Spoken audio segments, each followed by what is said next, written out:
Hi everyone, welcome back. I'm Michael Sandler, your host on Inspire Nation. If you've ever struggled to find meaning in life, or with anxiety, depression, addiction, or PTSD, then do we have the Listening to Ayahuasca show for you. Today I'll be talking with researcher and psychologist Rachel Harris, PhD. She's received a National Institute of Health New Investigators Award, published more than 40 scientific studies in peer-reviewed journals, and is the author of a brilliant new read that's sure to change lives, Listening to Ayahuasca. And that's just what I want to talk with her about today, about wisdom from the plant world for hope, guidance, healing, and direction in our lives. That, plus we'll talk about a year on a sailboat, granite boulders on Boom Beach, the shaman of the whirlpool, gotcha, and, and what in the world hours and hours of Monty Python have to do with anything. So welcome to the show, Rachel. Are you ready to shine? Thank you so much. You clearly read the book. You really did get me. Woohoo! I'm ready.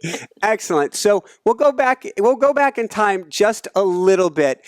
Before we really dive right into things, what did you hope to study all the way back in 1970, the year I was born, and how is that changed by the Nixon administration? Oh, goodness. The Nixon administration declared a war on drugs. And in doing that, and this is a lesson for us today, they stopped all scientific investigation into the psychedelics, including marijuana. And what I was interested in were how these medicines could be used therapeutically. I mean, I have been a therapist all my life, so that's my questions are always about how does this help people. What's fascinating for me is even though there's been for 40 years no research even on marijuana, people discovered that it was therapeutic, and so from the people rose up and said, we need to have access to this, and the laws are changing. And I think that will happen as people are discovering that the whole class of psychedelic drugs can be therapeutic as well, and the laws will eventually have to change. And they're beginning by opening up a little bit of research opportunity just in the last decade. Very cool. It's interesting when you use the word psychedelic for our show, which is worldwide, my head immediately snaps back as if people are going to automatically think bad word, quick, run, sprint away. I remember, and I was telling you off air beforehand, I dated a Navajo girl for 6.5 years just out of college. In ceremony was the first time I actually experienced any sense of belonging or something greater than myself. And I remember studying, trying to understand what peyote was, the mushroom that they used. And it was never discussed as a drug. It was always a medicine. A medicine. And that it's ayahuasca is also called a medicine or a sacrament even within the Brazilian churches that use ayahuasca as a sacrament. So it is only referred to as a medicine.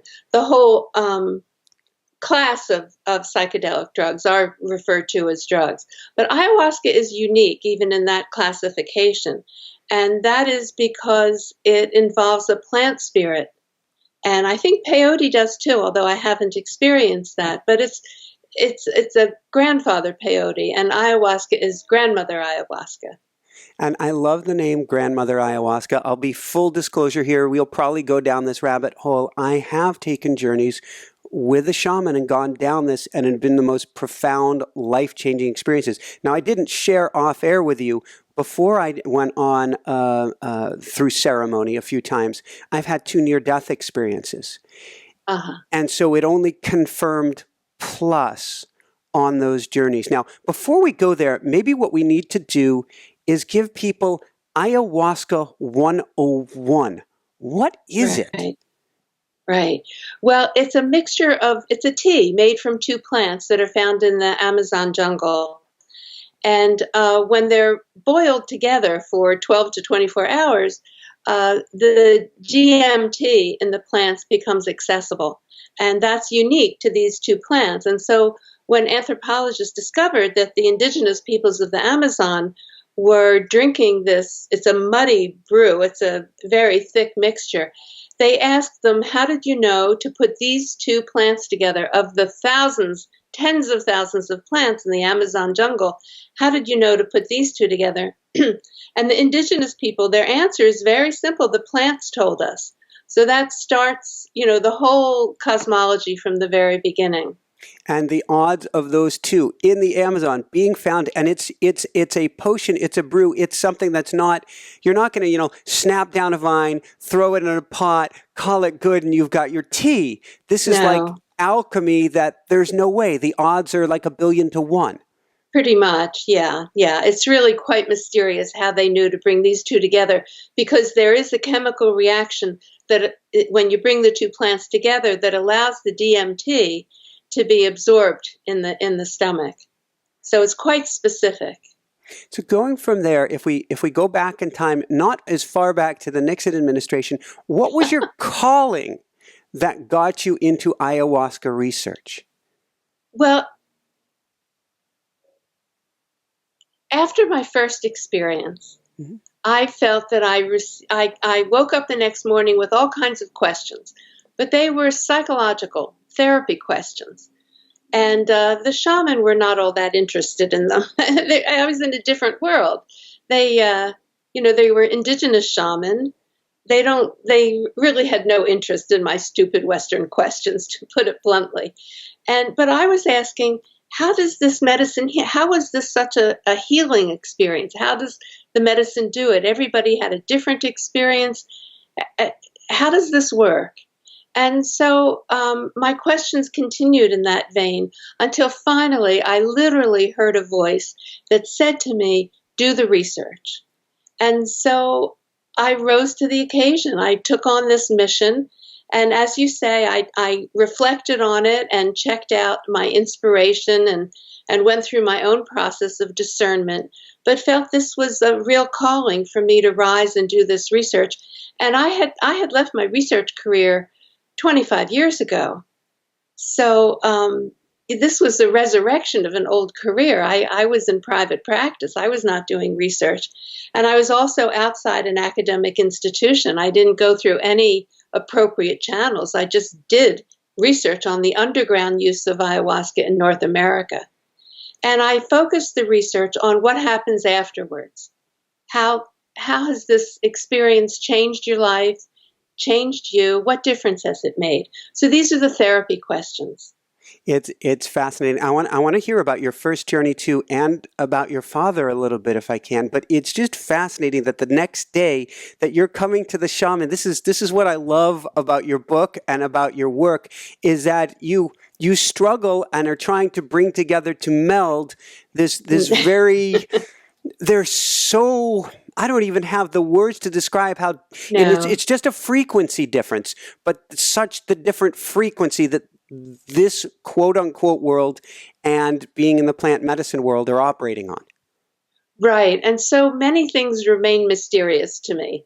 Even with the research and all the study and everything I've done, there are significant mysteries. I mean, I have lots of questions. Why do some people have an immediate healing experience where they're no longer depressed, or they all of a sudden after one ceremony decide I'm never touching alcohol again, when they have had a problem with alcohol for years?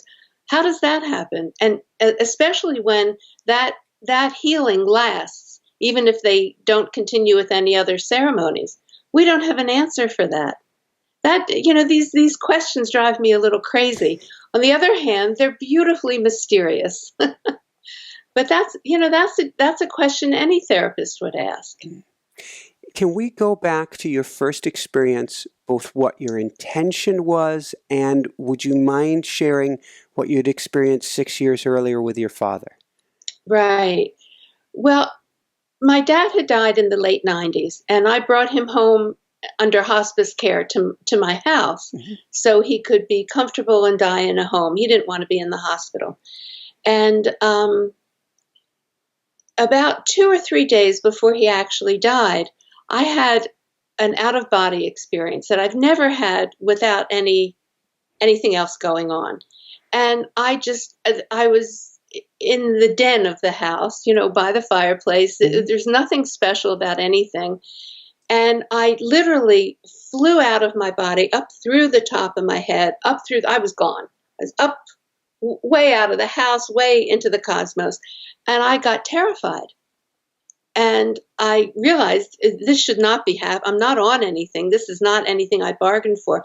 And I brought myself back down into my body. I was pretty shaky. I sat down, had some tea. Did I tell anybody? No. I had relatives there. I had friends coming in and out. No, I didn't mention it. Just like, every good American, we don't talk about these things. I didn't talk about it. After my dad died, then I began asking the question of what happened to me. And I have lots of spiritual friends. I asked every stripe of spiritual teacher and student. And finally, a friend who's really probably my most psychic spiritual friend, she said to me, "Oh, you went part way with your dad." And I knew that in my bones, I knew that was correct, that there's a process of dying in the last couple of days, and the person is in the process of leaving.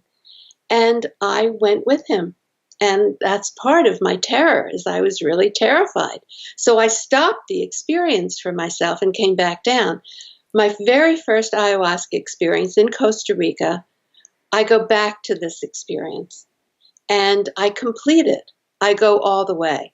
So I cross that. Ayahuasca, one of the translations is it's the vine of the dead. So it does open a portal to other worlds. And I went all the way up into the cosmos and was able to be there in that dark, brilliant brightness of the cosmos. It's black and it's starry and it's and I was no longer an I, so I can't really talk about it with language, since I can only talk about I. It was wonderful for me, but I wasn't there. And so I have no idea how long I stayed there. But this was such a wonderful sense of completion for me, and it really felt like that it was a lesson in how to die. And I really treasure that. I mean, I'm facing that, and I'm in the last third. I'm not even in the last third, but I'm in the last few decades of my life, and this is something that I know will help me. This was really a teaching. It was, to me, as profound as my near-death experiences. The ayahuasca journeys showed me that there is, not even without a shred of doubt, it's so far beyond that, I don't have the words for it, that there's life after life. Yes. That what we're glimpsing, to me, is one TV station. And there's it's we'll call it infinity TV. Right. There are many options. Raymond Moody, who was one of the first people to write about near-death experiences, he was giving many, many lectures, and people would come up to him and say, "I was sitting next to somebody who was dying, and I felt that I went with them. What is that?" And he heard it so often that he wrote a whole book on what he called shared death experiences. And that really describes what I went through. And we just had on, I forget her name, please forgive me if you're listening to this, but we had on, I guess, just about a week and a half ago of Words of the Dying. And it's words over the last few weeks of their lives. And I was reading a lot of these shared experiences as people are half here, or they're not here, or they're in a coma, and then suddenly somebody's going with them. Right. It's quite remarkable. So let's go from there. On the remarkable side of things, you heard you were called to do this work. What was that like? What did you do? And what are you at that point going, "Oh my God"? You would think I would do that, but no, I was very concrete. It was like, yeah, I think I can do that. I'm a good person to do that. I've got the research background. I've got the therapy background. I'm not going to be limited by any academic rules. I can do that. And so it was just a big yes. It was really a rising to meet the mission. And it was one of those, I didn't even question that I heard this voice. that really didn't disturb me until I took 3 years to collect all the data. And I asked in the research questionnaire, do you have an ongoing relationship with the spirit of ayahuasca? A shaman friend of mine had suggested I ask this. I would not have thought of it, even though I was getting instructions from a voice. I mean, I'm embarrassed to talk about how dumb I was with some of this. And 75% of the respondents, out of 81 subjects, 75% of them said yes, they had an ongoing relationship. And I asked, how do you communicate? And they talked about tuning into her during meditation, in dreams, in nature, just intuitively, sometimes literally hearing her voice, sometimes sensing her. But the therapeutic statement was that she's always available to me. Mm-hmm. I know she's always interested in what's best for me. I can trust her. She's always there, and she's loving. I feel loved. I mean, I was given a mission. It wasn't that I felt so loved. I was given a job. And I worked hard to fulfill that job. But other people had a much kinder, much more therapeutic relationship with her. So everybody has their own experience. But the 3/4 of the people, these are Westerners. And without any doubts, just accepting it. And it's interesting. I was talking with my wife Jessica before we went on air about this. You have this large questionnaire that has so many open-ended questions that you would think that people are going to, forget it, I'm out of here. Absolutely. And instead, there is such a I'm going to use the word love because I don't have another word for it. A love, a reverence, a respect, a profoundness that they want to share with all of their hearts with you. That's exactly right. That's exactly right. Yes, nobody had ever asked them these questions before. They had a real need to talk about the difference that their experience had made in their lives. And I want to clarify that I did not ask them for those, wild stories of what the visions were like. I didn't ask them about the ceremony, what they experienced under the influence. I asked them what happened later. And so what I got was essay questions about how they had changed, how their life had changed. So it was, a lot of books about ayahuasca are the inside story of what the experience was. I was after what were the therapeutic benefits. Well, I kind of like that, and I've spoken with a shaman about it, and it's really, as I've been told, it's not about the pyrotechnics, the bells and whistles. That's kind of the vision you get. Okay, that could be cool or harrowing, or both at the same time. Right. But it's the impression or connection, or I'll use the word attunement, that you get afterwards. Yes, and that attunement is what people talked about in their ongoing relationship with the spirit of ayahuasca. It was as if they were tuned into her, and that made such a difference in their lives. And it helped them with their own unfolding, their own intuitive sense of what their purpose in life was. That goes way beyond therapy. It's a bigger spiritual question about what am I here? What am I here to do? So let's go down that rabbit hole a little bit, and let's talk about some of the key themes that participants were giving you. And I want to start with one that seems so overarchingly important: self-acceptance and love. Right. And that issue was really highlighted when some American Buddhist teachers, in conversation with the Dalai Lama, asked him about that and asked, how do we teach our Western students about self-compassion and self-love? And the Dalai Lama didn't understand what was the problem. He didn't understand the question. Mm-hmm. And so this is a particular problem for the Western cultures, is that we are very critical of ourselves and very harsh to ourselves. And one of the first things that you look for in the process of psychotherapy is the person becoming less critical. Are they becoming a little kinder, more understanding, more compassionate toward themselves, especially toward their younger selves, toward themselves as a child or in a traumatic situation? Can they be kinder to that part of themselves? And you're exactly right to ask about that. That was the first thing that people reported. And there was even one example where, and this is how bad trips start, this is actually a friend of mine. He was caught in a ceremony with those loops, those self-critical loops. I mean, can you imagine being caught in that for hours during a ceremony of criticizing himself, until grandmother ayahuasca came in and basically just said, stop it. You don't have to do that to yourself.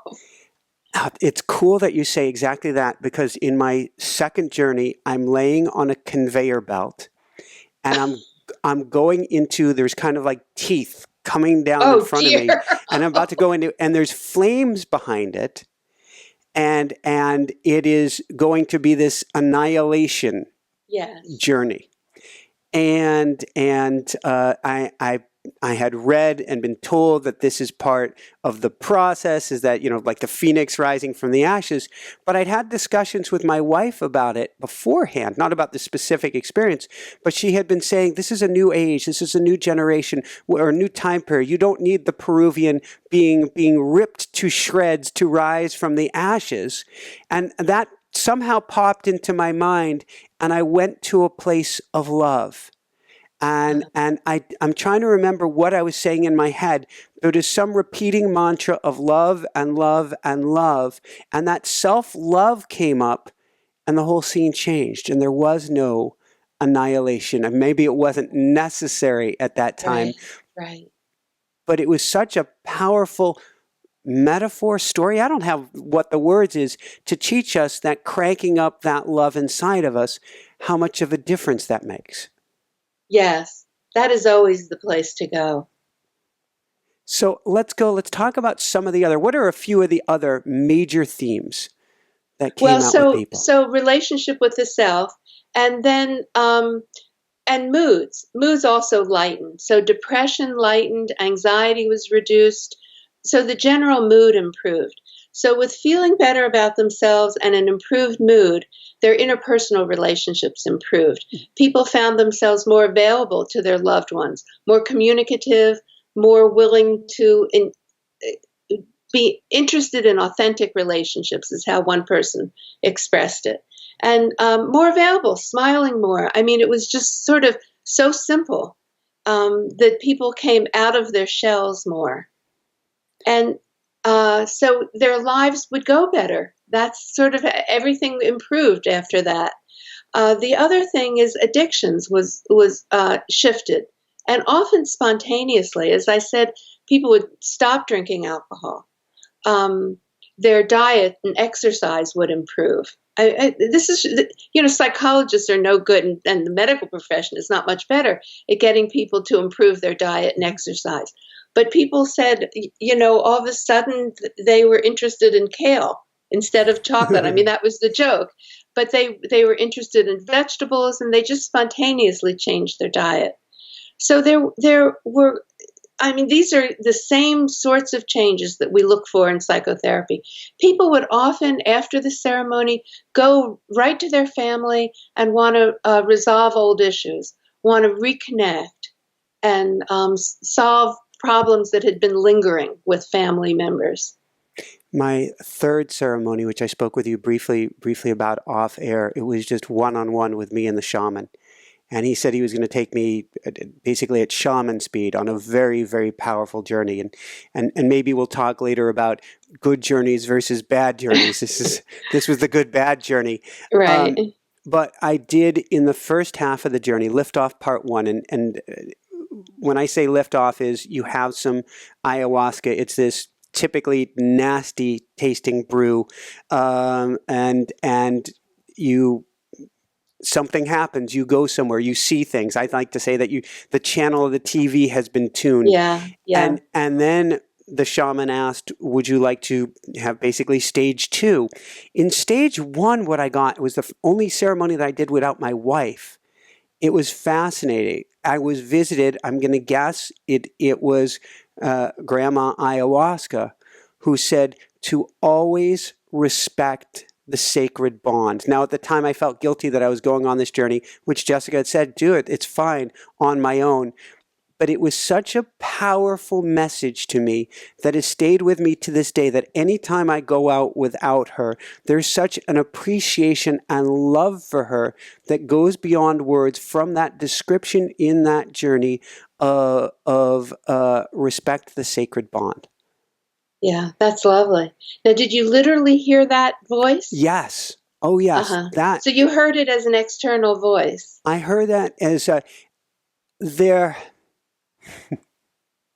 It's a tough question, isn't it? No, actually, when I go back there, it is a woman who looks like has butterfly wings. Just the most beautiful butterfly wings. But she's more of a bee than a butterfly. It's almost like a fairy godmother. Mm-hmm. And I had 3 communications in that journey.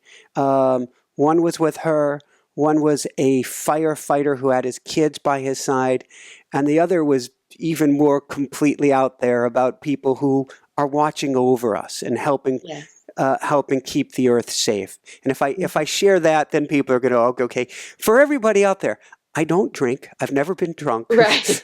I've never been high in my life, and I don't own a TV.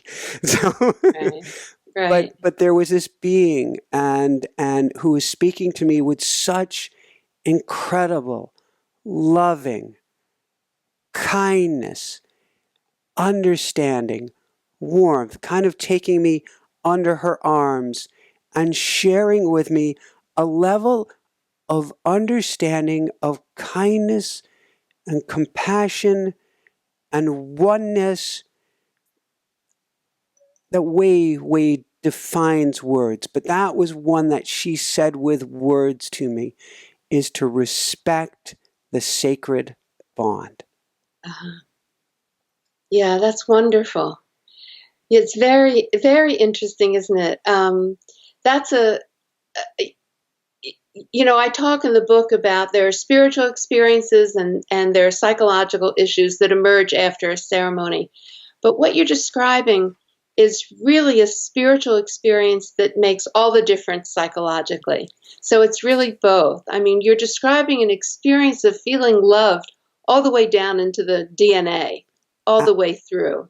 Absolutely. And so when you share about the changes in people when they come out, it is such, I haven't thought to use this word, such an infusion or an impression on the DNA level of love that you don't go back, or at least no, it stays with you.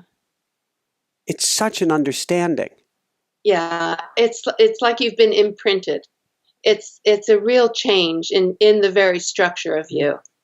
And then when she says respect the bond, which I take it is the marital bond. Mm-hmm. I would assume so. I mean, you are so well loved that you are able to love and be loved. I mean, it's a lovely example of I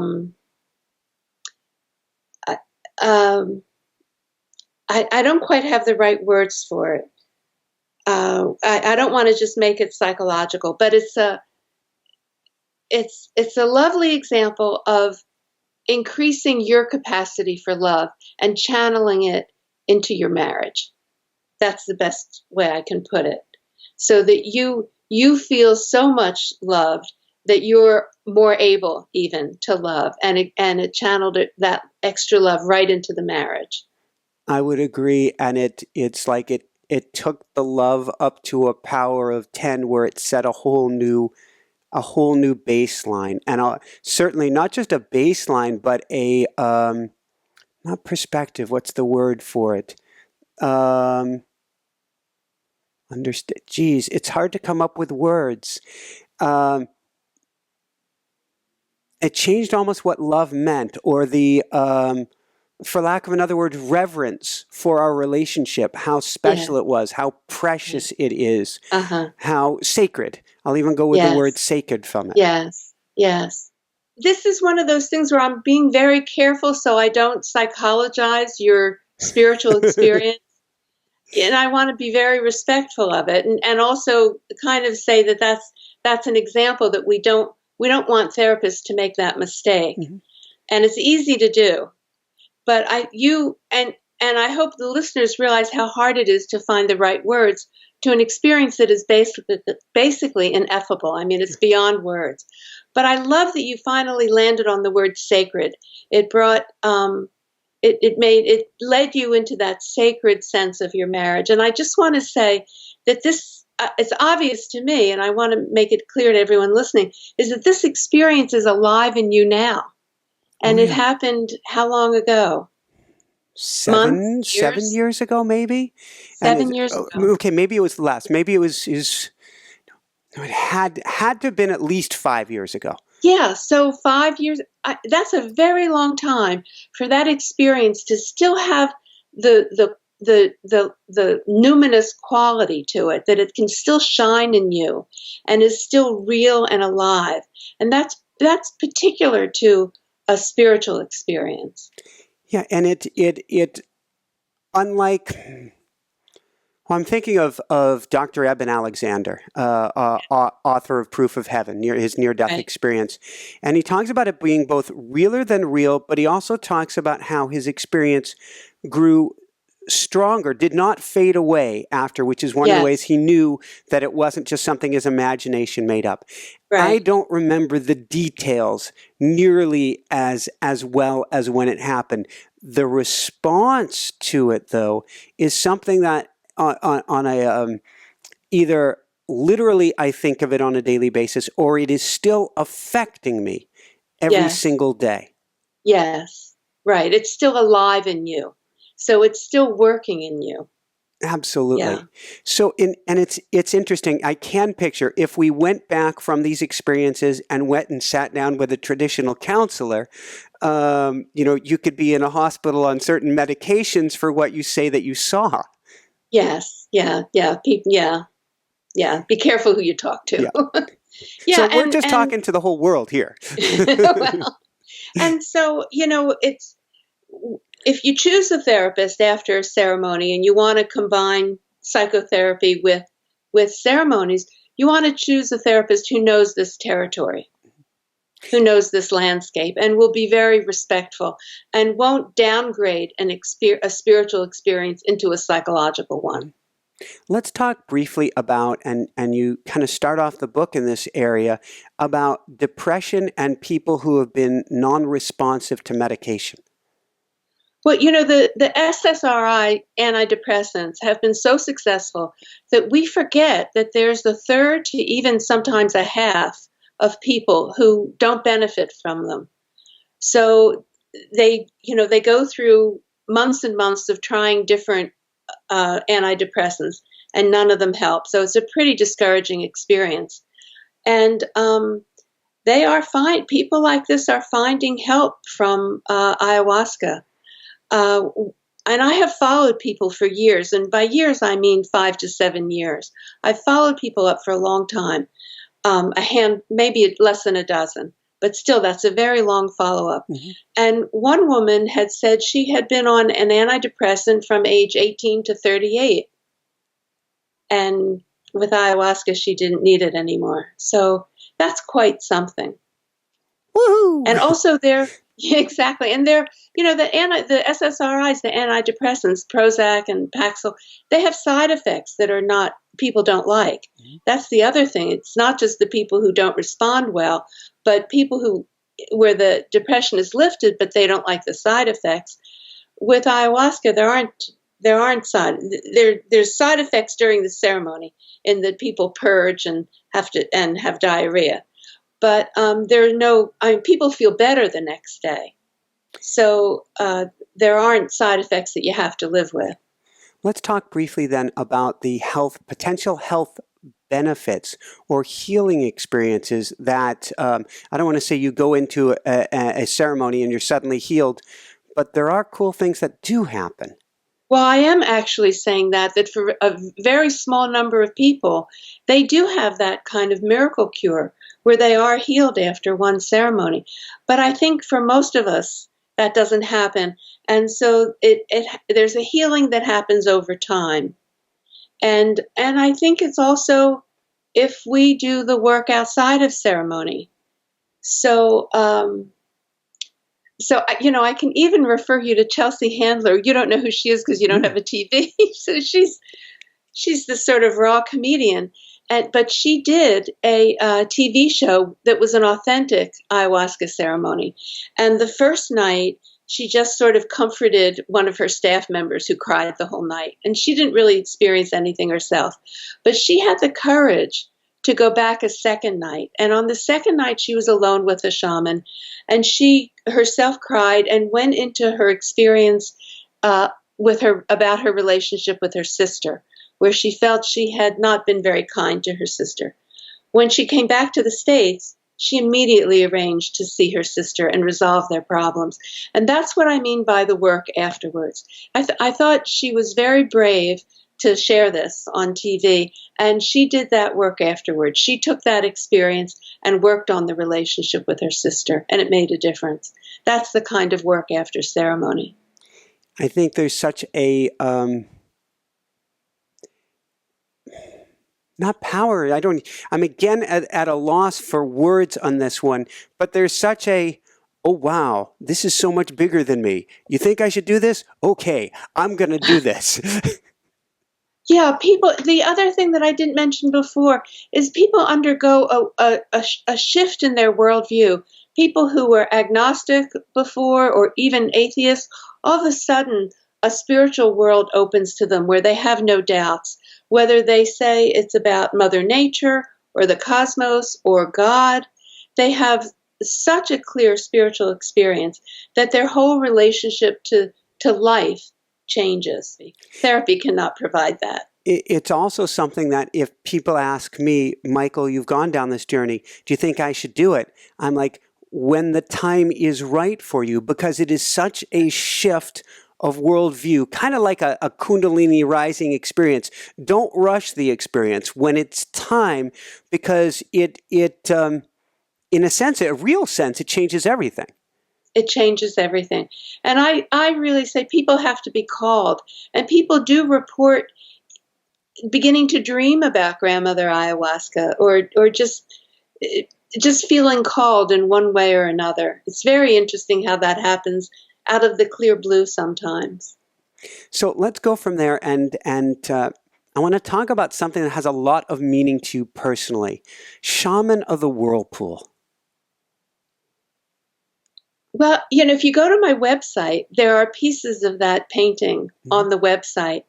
It's this is a painting by Pablo Amaringo, who was a shaman in Peru. And he, I guess he got in trouble with other shamans who were plotting to kill him. And grandmother ayahuasca told him, stop doing ceremonies, stop drinking ayahuasca, and paint your visions. And I imagine this saved his life so that he was out of the business. And so the other shamans were no longer interested in killing him off. And he started an art school in Peru. And he had an eidetic memory. So he could remember in great detail the image, his visions, what he saw under the influence. Mm-hmm. And so he painted them. And the paintings are absolutely amazing. And during my first time in Costa Rica, I had the opportunity to buy one of his paintings. I'd never purchased this quality art before, and I just felt called to do it. And it's not an easy painting to live with, because it's like living with an alive ayahuasca ceremony in the room. And it's so vibrant, and it has, like an icon has energy that comes out of it. Mm-hmm. It has the energy of the ayahuasca ceremony. So, I don't want to eat breakfast and look at this painting. That doesn't go well together. I've got to be honest, I've had to put your book down a few times in reading through it, because the energy stopped me, because it was so much, because I kept going back and going back. I'm not in ceremony, right. But it touches you if you've been in ceremony at that deep level. Yes. Yeah, and that's not always easy to live with all the time.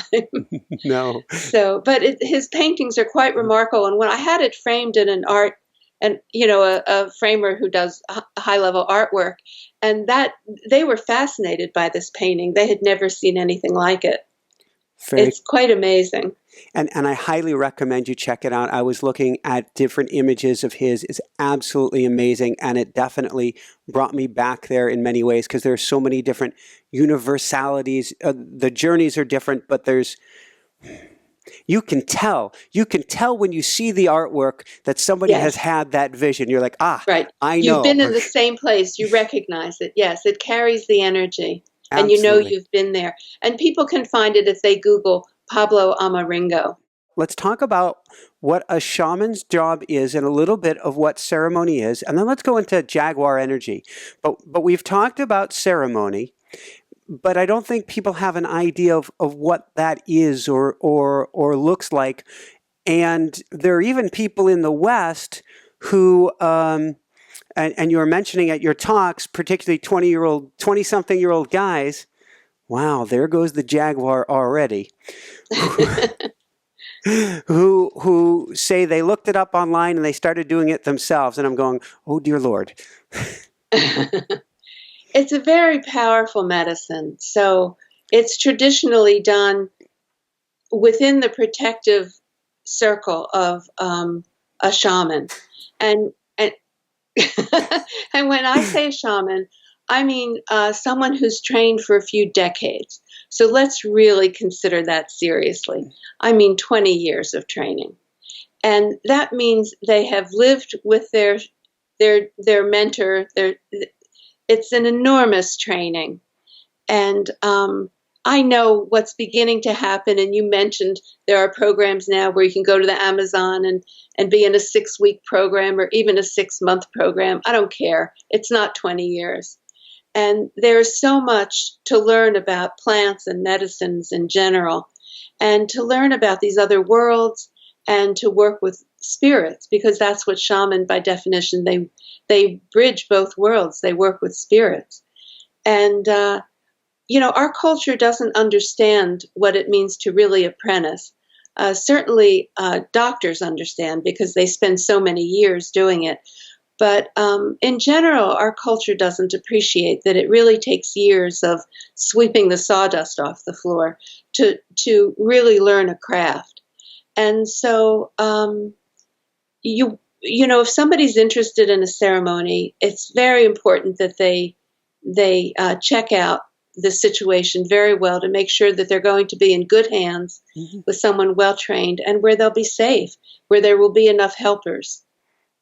And when we talk about safety, it's, to me, have a shaman is your guide. They are your everything when you're going through this journey, and they do literally keep you safe, and they travel along with you. As wild as it sounds, they can see what you're seeing. They know what you're experiencing, and they know if you get into any, for lack of another term, trouble, right, they are there with you. And if you don't have that, that's a big deal. Yes, I would not like to be in that situation. That's right. They are there for your energetic protection. And they have ways of working with the medicine that go way beyond what we could talk about or what I would understand. And they sing sort of traditional songs that are called Icaros, Icaros, and they're sung in indigenous languages or in Spanish. And the songs themselves have power and can be protective or encouraging. The songs themselves are also the medicine. I mean, there was one quote that if you know the song of the plant, you don't need to even drink the plant. I mean, that's how powerful the songs are. So we're beginning to hear about ceremonies where people use recorded CDs. And somebody referred to the person leading the ceremony as a DJ. And I just didn't even know what to say. The songs are part and parcel of the medicine. And that's an important part of a real ceremony. Yeah. I do want to say there are 2 churches in the United States, one in in New Mexico, and two linked together in Oregon, where they have the legal right to use this medicine as a religious sacrament as part of the church. And so those are, by definition, safe. You know exactly what you're getting if you go to those situations. But people don't, that's a major commitment to a church. And the churches are a combination of Christian and indigenous ayahuasca and also spiritism. So it involves a different way of working with spirits than the shaman do. I love that the Supreme Court upheld that ayahuasca in that case could be used as a medicinal or a sacrament, that it wasn't for uses with those churches at least, which is maybe a small foot in the door for the future that has a spiritual value to it. Right, right. And one of the churches in particular says we are not at all interested in any medicinal value. So they keep that division really clean. Mm-hmm. It is only for spiritual purposes, and they don't talk about healing at all. The other church, the Daime Church, talks more about healing and transformation. Beautiful. Let's go from there. Let's talk briefly about, since I have Sir Meowsers who has gone nuts during this interview. And he brings, he looks like a small jaguar, and yes, I sense jaguar energy jaguar. from him. And now he knows apparently that I'm going to be speaking about him because he is now calm by my side. Have I done anything to calm him down? No. If anything, Nuts the squirrel and Lowrider the Poochie, my little beanie things that I keep on the desk here, they went flying towards him in his general direction, and now he's kind of by my side, waiting for us to talk. Well, the jaguar is the top of the food chain. So the jaguars they hunt everything. And, the person I work with was he told me this story from the jungle. He was with another indigenous, and he was with an indigenous friend. And they were at a small little waterfall, and a jaguar came up to the water, to the area, and they just didn't move, and they made eye contact. This is very much like the story you told me before we went on air with a snake, if I can say that much about it. You can absolutely. I've shared it with the audience before. There's a real transmission that happens with eye contact, and especially with a wild being, a wild snake or mammal. And it's really a type of initiation. People will often have dreams about jaguars, or I've worked with someone who's had a lot of dreams about snakes, and everything happens via the eye contact. And so it's a real transmission that is a real initiation. Do we understand exactly what that means? No, not exactly.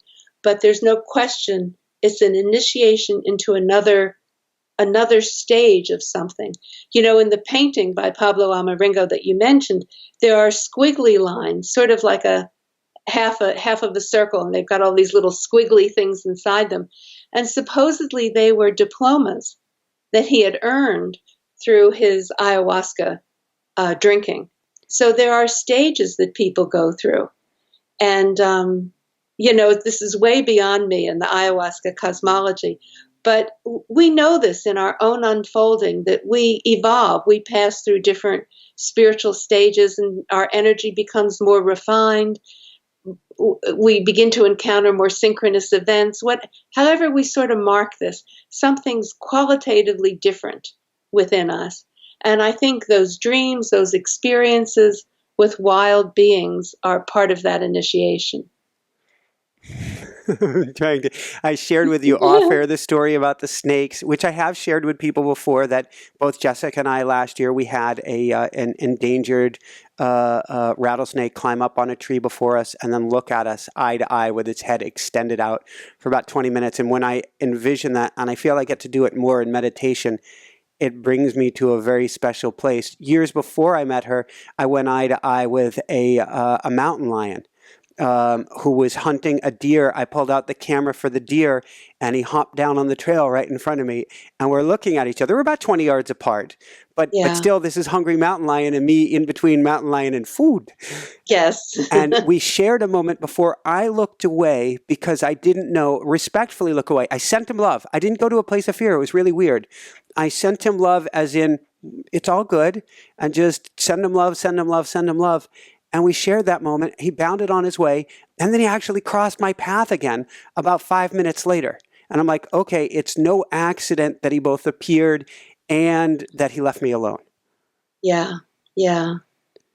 Very interesting. I know there's this fine line between, a stare is a threat.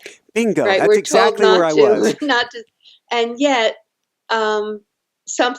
there's a transmission that happens. So I certainly would not say stare at a grizzly bear. Do your best to get out of there. Yeah. But a transmission happens through the eye contact. You say something profound, that you have a lot of profound things in your book, and we can't even cover a fraction of them today. So everybody's going to want to go out and get this book. With that said, you said that our sense of inner space has been expanded. Can you share what that means? Yeah, that's the way I would say, if I were to say how I'm changed spiritually, that's how I would say it. Nobody else quite said it in that same way, but I do feel I have a sense of more space in my inner life, and I can move around. I have more space to navigate, and I know better how to navigate the space. That's how I would put it. I was very surprised. I wrote about, there's a psychiatrist in Switzerland who was using other psychedelic medicines for therapy, and she would take it in order to be in the same place with the person. And I'm thinking, okay, so now the doctor is taking a psychedelic to be in the same place with the patient. What is wrong with this picture? I could go into the same place. I mean, to a certain extent, you and I have entered a little bit of ceremonial space. I don't think we need the medicine to get there or to be in tune with somebody who's under the influence. I feel that inside myself, I know how to move around and how to move into that space. I also want to say this to go back to the shaman who I work with, who is trained for so many decades. And so there's a real historical lineage for him in his training. And I feel a connection and a protection from that lineage. Even though I am not interested in joining that, I'm not interested in being a shaman in any way, shape, or form, but I'm in that school or that lineage. I'm connected there. And that's a great, that opens up places inside of me, and it's a great sense of protection as well.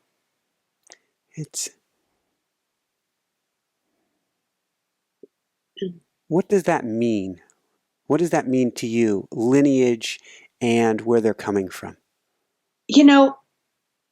I honestly don't know. I can't say much more than that, except that I know that they are experts in worlds that are way beyond me. And I'll put it this way. The person I work with just visited his shaman, who is getting ready to die. He's over 100 years old. So this touches on your previous interview. What was the final teaching? Well, it was about love and integrity. And, I can't say for sure that is going to be present in every single ayahuasca ceremony. That's why I say be very careful. And so that's what we want to look for. And you know what? That's what we want to look for in a therapist as well. That love is present and available, and that we can feel safe with the person's integrity. Awesome. Well, there's an important note that goes along those lines, a word that is so powerful, particularly for ceremony, but also when choosing a therapist here, intention. Yes. Now, people often talk about the intention as the first bookend, and the integration is the second bookend on either side of the ceremony. So people set an intention, and it's what they want to experience or work on during the ceremony. But more often than not, that intention flies out the window. The ceremony itself is very powerful. And the medicine does with you what it needs to do. So I think setting an intention helps people to clarify where they're going in their own inner work, but it doesn't mean that that's what happens in the ceremony. But it does give them sort of bookends to reflect back and say, well, did I work on what I needed to work on? Maybe I'll do that next time. But I have to say the medicine is so powerful. It will take you where it wants to go. Yeah, when I went in each time, instead of setting a firm intention of I want X, Y, Z, it was always, although the third time I did ask to communicate, I had some questions, but it was always for my highest good. Whatever this looks like, for my highest good. And that way I was confident it was going to be a powerful, or not powerful, but a positive experience in the long run, like that third one, and maybe you can address what a good bad trip or a good bad journey is. It was horrific and probably by far the most positive outcome. Yes. I got such incredible responses from people. Everybody I interviewed. I had the 81 people who filled out the questionnaire and another 50 who I interviewed personally. And everybody had such amazing experiences, I began to actively look for people who had a bad trip. And nobody would say, I had a bad trip, it was awful, and that's the end of it for me. Nobody ever said that. They say exactly what you say, is yes, it was very challenging, it was difficult, yes, at times it was a bad trip. And I joke and say my mantra for every trip is I am never doing this again. That goes through my mind every time. Absolutely. By the finish of that one, I was like, yeah, never understatement. Again. And then afterwards, the benefits are enough to keep me coming back. And so that's sort of the definition of a good bad trip. And so that's what people say. Yes, I had a very difficult time, and I learned so much that it was so valuable for me. And I have had ceremonies where I cried for 6 hours, and I'm not that much of a crier. And it was very valuable. I would never say that was a bad trip, but it was not easy. And I like to say that if you think of ayahuasca as a recreational drug, it's about as recreational as driving your foot or driving the car or a truck over your foot and saying, how's this experience for you? Yeah, exactly. No, crying 6 hours is not a recreational experience. It was very therapeutic. I believe and it was part of what was so remarkable about that is I did 2 nights in a row, and I cried 6 hours the second night too. There was great continuity, and I didn't feel stuck. It wasn't that I was stuck. It was very soulful crying. And I would even say, looking back, it was wonderful. I know that sounds crazy, but it was very valuable for me. And out of it, I have such great compassion for my young self, for me as a child who had some traumatic experiences. My compassion grew in boundless ways out of that crying. It sounds like your compassion for yourself and your compassion for your mom as well.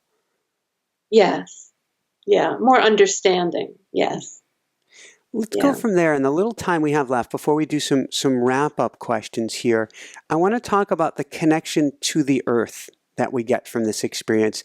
And maybe you can tell us about the granite boulders on Boom Beach. When you mentioned that, I thought, oh, you sound like you've been there. And then I realized, no, you read about it in the book. Pretty much everybody, this is one thing that's constant with the ayahuasca experience, is that people feel a great and grateful connection to nature. And so, and for me, I began to experience nature in even more intimate ways. I'd always been attuned to nature and loved being in nature, but another level of that attunement began to open up. And I just felt even more, I didn't feel that I was enjoying nature. I felt that I was more a part. That there was less separation, is how I would put it. And I chose to retire to an island off the coast of Maine, where more than half of the island is protected and in some kind of conservation. So it's wilderness. So where in my little cottage, I don't see any other person. Wow. And I'm on a pond across the street from the ocean, from Boom Beach to be specific. And it's kind of a major highway for the eagles that nest at the north end of the pond. So I often see them flying by. It's like they're on a super highway going by. I see them hunting. I see them having sex in the air. It's quite remarkable. And they often land in my tree and screech. It's kind of a horrible sound. They're such elegant birds. They make a terrible sound. And so there's a sense of living with and being with that comes from living this close to nature. I mean, I have great gratitude for living in this close relationship with nature. And I know it continues part of the medicine experience for me. It's inseparable. When those experiences happen, and we're close to New York City, but we're still in the suburbs, and we have in those some mornings it seems like up to 1,000 birds flying as a flock. All the birds in the area get together, and they're moving around, and you can, if you go quiet, you can actually feel it and tell almost which direction they're going to go next. You're in that flow. When you're that connection to nature, it feels like you're back in ceremony. Yes, that's exactly right. Yes, and so I hope, what's best is for ceremony to be held in nature somewhere. People are now doing it in New York City and in San Francisco and major cities. And the opportunity to be in nature is really valuable. Yeah. And to be able to go and look at the night sky is when you're able to move, when you're able to get up toward the end of the evening, the night, to be able to look at the night sky. Absolutely. Why do you think that Grandmother Ayahuasca is here now in the West and has kind of migrated? Because you can find this around, we won't go into where, but it is more available near here in the West than ever before. Yes, there's growing interest, and we need help. And, there are scientists who say she's coming to help, that she's intentional in her traveling into the West. And there are ceremonies in every Western culture, from Japan, of course, Holland and Europe, but Japan and Australia, there are ceremonies all over the world. And I don't think I have to say very much about it, how clear it is that we need help. And we need help to protect each other and the planet, and to treat each other with more sacred love. This is what we're called to do, and the medicine helps us do that. It is a heart-opening medicine. When I was journaling, I was in automatic writing earlier today, and I was hearing how it is a root wisdom. And it is that root wisdom that we are all stuck in our heads, and that has only gotten us into troubles. And it is going down into the root wisdom. That's the only way that we're going to, as humanity, as a species, on this spaceship that we're on, that will round this bend. Yeah. Yes, we clearly need help. And it's interesting that the help comes from such ancient indigenous cultures that we usually think of as primitive. Of course, we have researched their medicines for all kinds of help. So this is a different kind. This is a spiritual help that we're getting. I live here in the land of Merck, and every single other pharmaceutical, big pharma is in my neighborhood, almost quite literally. Right. But it's all wisdom from the Amazon, from the jungle. It's all, they bring back bits and pieces, which it goes beyond the scope of today. The shaman have brought back that knowledge. When you ask them, where did that medicine come from? Well, the plants told me. Right, right. And it's the shaman do not have the next generation training with them. In the indigenous villages, the younger generations are not interested in the old wisdom. And so it is really Westerners who are traveling down to live in the jungle for extended periods of time who are beginning to train with the shaman. And so there is a crossover in cultures. Wow. What wisdom or what guidance would you give? I always like to ask, Jessica always likes me to ask a question for parents and their kids. I don't even know where to go with this one for parents and their kids, but any thoughts? Well, we want to protect our children's brains as they're growing up. And so I'm really against even marijuana. I'm just going to sound very retrograde. But, the brain is developing all the way through the 20s. And so, we all we can do with our older kids is hope that they don't overindulge in alcohol or any of the drugs, because we want to protect their brains as much as possible. But I have been very honest. I have now almost a 35-year-old daughter, and I've been very open and honest with her. And what's interesting for me is she has no interest. She loves a glass of wine with dinner, but she has no interest in what her mother has pursued through most of her childhood. She has her own spiritual path. It's quite different. Mm-hmm. That makes so sense.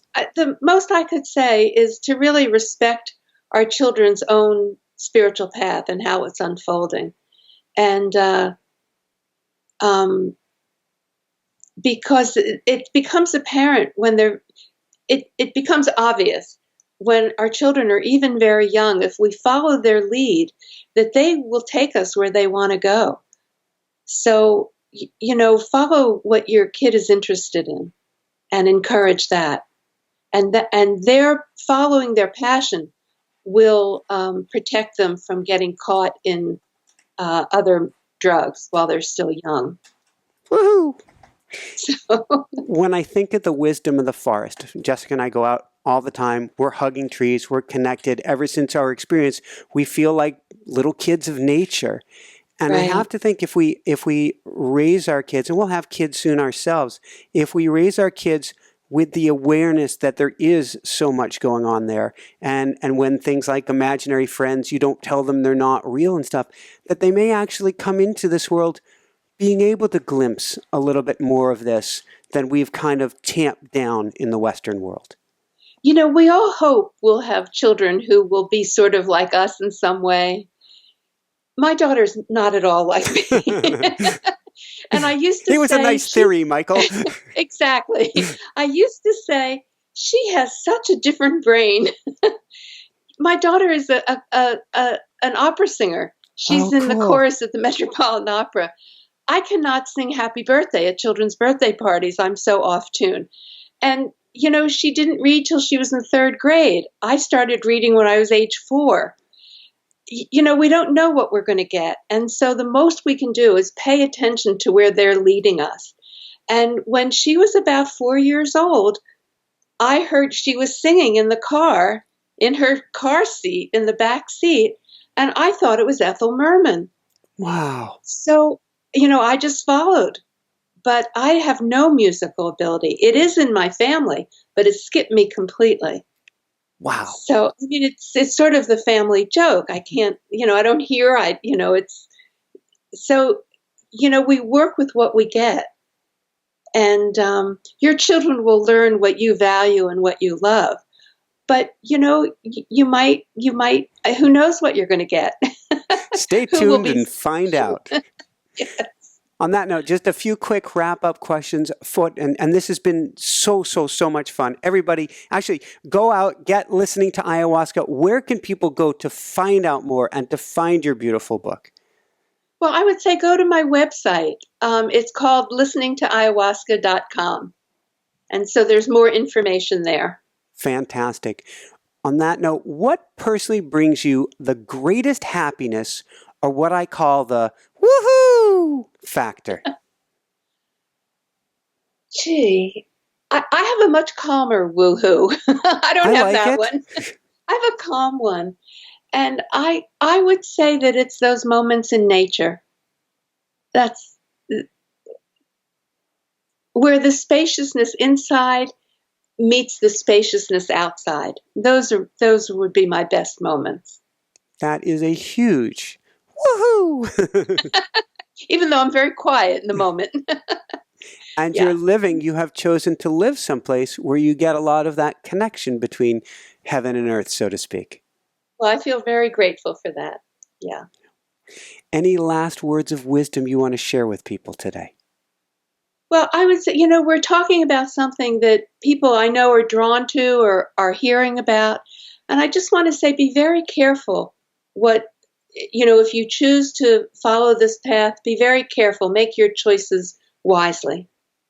I couldn't agree more 1,000-fold. Thank you so much, Rachel. This has been so beautiful. Thank you. Thank you. For everyone out there, this is Michael Sandler saying, be well, have fun, get listening to ayahuasca, and from there, it's up to you. And shine bright. Woohoo! Thank you. Well, thank you so much, Michael. It's been wonderful. Thanks so much for watching. If you enjoyed it, be sure to like below. Also, leave your comments. Have some real fun with it. Subscribe to our channel where you're going to get more great videos, more interviews coming up. And check out our website, inspirenationshow.com.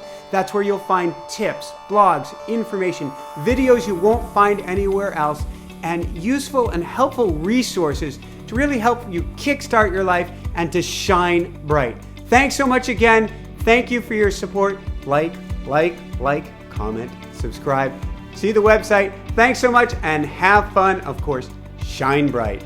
Woohoo!